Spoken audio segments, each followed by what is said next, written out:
इकडे रिलॅक्स वाटतं का सर? हो सर वाटते, पण शिंप्यासाठी काय उपाय असेल तर सांगा सर. शिनपेन होतंय का? हो सर.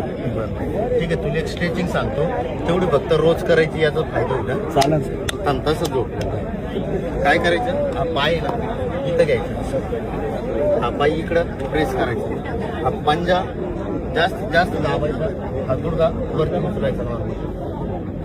होतो का त्रास? हा सर. असं दाबून धरायचा, काही वेळ होल्ड करायचं, याचं 100% तुला फायदा होईल. आता शिनपेन का बरं होतो, ज्यावेळेस तुम्ही पळत्या ना, हो पळत असताना टोचा वापर करता, टोचा वापर केला का नळ्यांना दणके बसते, नळ्यांना दणके बसले की ते मसल दुखत्या, यांनी स्ट्रेस झाले इथं स्ट्रेस वाटतं हो सर. एकदम. या पद्धतीने करायचं, याचा फायदा तुम्ही